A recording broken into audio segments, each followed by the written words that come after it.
Far away from the battlefield of the ongoing war, Lord Fukasaku and Shima are enjoying a nice lunch when out of nowhere a huge cloud of smoke erupts next to their home. They rush outside to see what's happened, only to see an army of armed shinobi standing bewildered. Most of them have scratches, cuts, and bruises on them, and they all seem incredibly exhausted. Some of them collapse to the ground soon after appearing, and many of the ninjas are bleeding heavily. Fukasaku approaches one of the shinobi. "What's going on here?" The ninja looks at him cautiously. "I have no idea. 1 second we were fighting a war, and the next we were here. Who are you anyway?" Before the conversation can continue, a yell catches Fukasaku's attention. He jumps in the direction of the noise to see what's happened, hoping to find out more about this unprecedented situation. There have never been this many people in Mount Miyaboku before, much less an exhausted army of shinobi, and he understandably wants answers. The toad soon reaches the spot from which the yell came from and sees a particular group of people. One of them instantly catches his eye, a blonde teenager with whiskers, Naruto Uzumaki. The Hokage is laying on the ground as a pink-haired girl around his age does her best to heal him. Just a couple meters away, Tsunade desperately tries to heal Guy. Around them stand numerous other shinobi, most of whom are heavily injured or drained. The Toad Sage jumps over to the group and asks what's going on. Kakashi, who by now has realized where they are, explains that there is a war going on against a man who claims to be Madara Uchiha. During the big battle, the shinobi army got overwhelmed and Naruto, with some help from Tsunade and Sakura, performed a desperate reverse summoning jutsu and brought all the survivors here. However, even before this happened, the Hokage had already expended most of his chakra, and by reverse summoning this many people, he used up everything he had and collapsed. Sakura immediately rushed over to heal him while Tsunade started taking care of the others. For a moment, Naruto's heart had stopped, and that's why Sakura let out a yell. However, the Hokage's condition got better thanks to the kunoichi. He'll be alright, but he and the rest of the army are in desperate need of rest and healing. Fukasaku nods and agrees to help. He immediately starts organizing with Kakashi and the other higher-ups of the army who are able to move. Fukasaku summons as many toads as he can from all around Mount Miyaboku and instructs them to travel to every one of the 5 great villages, gather as many medics as possible and reverse summon them here. High-ranking shinobi from those respective villages are instructed to go with the toads to convince the people of the villages to help, as well as inform the higher-ups of the Shinobi Alliance about the outcome of the battle. It's a massive undertaking, but within the same day, dozens, if not over 100 medics from all over the 5 great nations arrive and start treating the wounded soldiers as best as they can. Tsunade and Sakura personally heal the 4 Kage as best as they can. Soon, Anoki, A, and Gaara, as well as Kakashi, B, and Guy are all back to relatively stable health. And although Naruto is in bad condition, it's clear to everyone that he will recover with time. Meanwhile, Itachi is in a bit of an awkward position. Using Shisui's eye, he managed to break free of Kabuto's control and was able to help the allies during the battle. But now what? Madara told everyone the truth about the Uchiha massacre back at the 5 Kage summit, but Itachi has still spent years as a rogue ninja, carrying out missions for the Akatsuki and dealing great harm to all the nations in the progress. However, he doesn't let his worries get in the way of what's truly important, and as soon as the rest of the group is healthy enough, he initiates a strategy meeting with them. We need to decide our next course of action as soon as possible. Hold on. Who put you in charge? Last time I checked, you were a member of the very organization we're fighting against. I really don't see any reason to trust you. In fact, why is another Tensei even here? Aren't you under Madara's control? Hold on, everyone. I can explain. On the other side of the continent, Shukaku paces back and forth in the Shinobi Alliance headquarters, waiting for any further news from Mount Miyaboku. Suddenly, Ao and Inoichi both stand up in cold sweat. Shukaku, we have to evacuate immediately. I sense a great amount of chakra coming our way. It's undoubtedly Madara and his forces. They're coming here already. How much time do we have? How many of them are there? Aside from the bijou and the reanimations, I'd say there are still around 10,000 of those plant monsters left. By my estimation, they should be here within 3 hours. We don't stand a chance. Shukaku lets out a grunt before wiping a sweat drop off of his face and giving an order. Inoichi, broadcast an evacuation order to everyone in the Cloud Village right away, and have the Anbu Black Ops, as well as any other shinobi we have here, escort the civilians to the hideouts. Try to get into contact with the Toads if you can. I'm afraid Mount Miyaboku is too far away for me to reach, but I'll do my best. Just then, a huge crash is heard and a massive eye of the Five Tails looks at the three shinobi through the window. Shukaku, Ao, and Inoichi are stunned by the sight. I thought you said we had 3 hours. You would, if it wasn't for my ability to teleport. Madara suddenly appears behind them, blocking the exit. The three shinobi jump back. I wouldn't recommend that. The Five Tails lunges at the building. At the last second, Ao pushes Shukaku and Inoichi out of the way before the bijou's head smashes into the room, killing him instantly. During the collision, the two Konoha Jonin fall out of the building and plummet into the abyss below. The people of the Cloud Village panic at seeing the massive creature being summoned and then destroying the Alliance headquarters. The panic only increases when the bijou starts charging up a bijou bomb. Even with all that, I can't ignore the numerous crimes you've committed against my country. Then don't ignore them. I'm not asking for forgiveness. I'm asking that we decide what we are going to do now that the first battle of this war has been lost. We cannot afford to fight amongst each other. There are much bigger issues at hand. Lord Raikage, I hope you understand that. Fine, let's discuss our next move. Thank you for understanding. Now that we have that settled, at least in the short term, we can move on to more pressing matters. I suggest getting in touch with the headquarters and evacuating the Cloud Village. We can't be sure, but I believe that's where Madara will strike next. It's a logical prediction, seeing as that's where our command center is. I'll be sure to send a messenger toad there as soon as possible. Do you think it would be possible to accommodate all the people of the Cloud Village here in the mountains? That would be the fastest and most efficient way to get everyone to safety. I'm afraid not.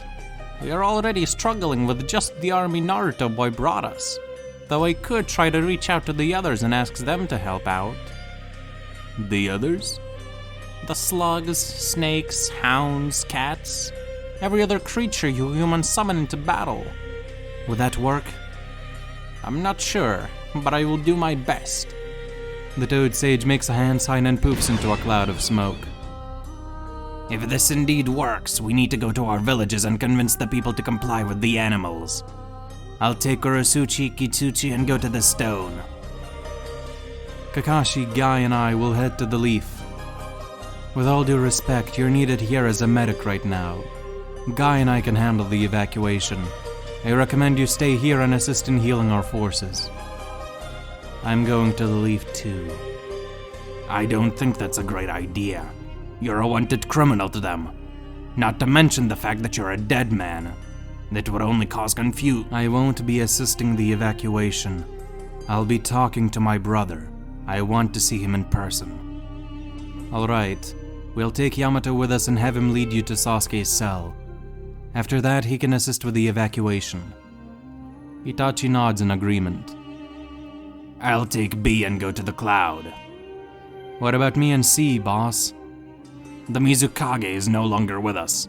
Someone trustworthy must go to the mist. Am I right in assuming you're up to the task? Sure. I'll go to the mist as well. The land of samurai will likely not be a priority target to the enemy, so I can afford to leave my people be for a while. I'm coming too. I'll go to the sand with Kankuro and Tamari.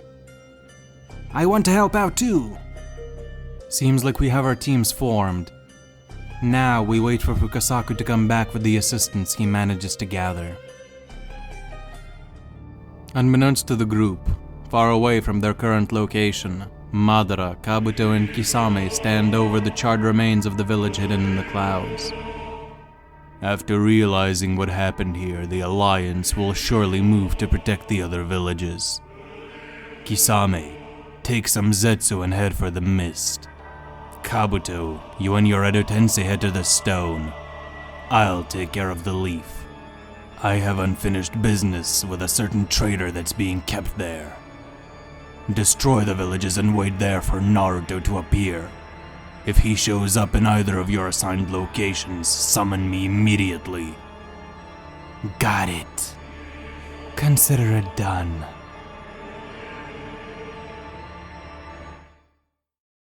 About an hour after first leaving, Lord Fukasaku returns with several summoning animals from the other lands. A few monkeys, about a dozen hounds, multiple hawks, several ninja cats, and even a couple large snakes. In particular, the old Monkey King Enma and Sasuke's summoning snake Aoda are present. These are the animals that will help you round up the people of the villages. The rest will be waiting in their lands for the citizens to be reverse summoned to their location and prepare accommodations. Lord Fukasaku, everyone who agreed to help us, we're all in your debt. Kakashi bows slightly, showing his gratitude and respect.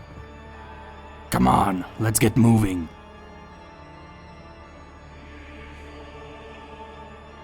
Completely unaware of everything that's been going on since his last talk with Naruto, Sasuke Uchiha sits in his cell with a ceiling tag placed over his eyes, unable to use any jutsu or even move freely due to the bodysuit he's in. Involuntarily, the young Uchiha thinks about his former friend, Naruto, who kept bugging him with conversations nearly every single day since his capture. Sasuke is convinced that his former friend's words are meaningless, but that's not what the Avenger is currently thinking about. No, it's something else this time. Usually the Hokage would visit his cell nearly every single day, but for the last couple weeks there's been no sign of the guy.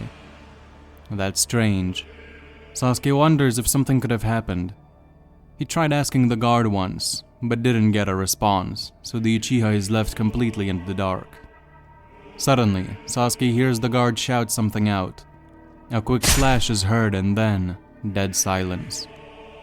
The young Uchiha starts to get a little worried. What was that? He can't see anything thanks to this stupid blindfold. Then, Sasuke hears the door to his cell open. Who's there? It's been quite some time, hasn't it, my little traitor? You seem to be doing well. Guy, Kakashi, Yamato, and Itachi, accompanied by the dozen or so ninja hounds, arrive at the Leaf Village. Immediately, the two Jonin and the dogs get to work on evacuating the villagers, while Yamato and Itachi head towards Sasuke's cell in the corner of the village. Sasuke recognizes the voice instantly, and cold sweat starts running down his face. Madara, what are you doing here? What's going on? That's a good question. I'm still not sure whether I want to kill you or have you capture the Hokage for me. Your eyes have a ton of potential. Killing you would be a waste. However, Naruto is currently way out of your league. For you to capture him, I'd have to grant you more power, and at this point you've proven that that wouldn't be a good idea. You're not going to cooperate with me no matter how generous I am to you. So, what do you think I should do with you?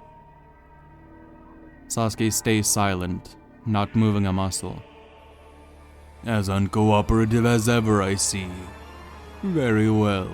I'll be taking your other Sharingan and then doing away with you for good. Madara says as he reaches out for Sasuke's face. He grips the ceiling tag and rips it off the young Uchiha's eye. The moment the tag comes off, Sasuke opens his remaining eye and activates a skeletal Susanoo. The size of the construct causes the jail cell to burst open. If you think I'll give up without a fight, you're mistaken. The Uchiha rips his bindings to shreds and jumps up, breaking through the ceiling and erupting onto the surface. He lands in a distant street of the Konoha village. Madara follows after him. Itachi and Yamato notice the explosion right away. Do you really think you can escape me? The man in the mask runs at the young Uchiha, who braces for impact. But the masked man slips through his Susanoo and punches Sasuke in the gut, causing him to drop to his knees in pain. Madara follows his punch up with a kick to the teen's chin, knocking him over onto his back. What were you expecting to do? Even at full health, you wouldn't have stood a chance against me back when I was pretending to be Toby. Much less now that I have my Rinnegan back. Sasuke coughs up a little blood and attempts to stand up, but Madara firmly plants a foot on his chest and keeps him down. He extends a hand at the young Uchiha's face. Now for the other eye. All of a sudden, a big red skeletal hand comes flying at the masked man.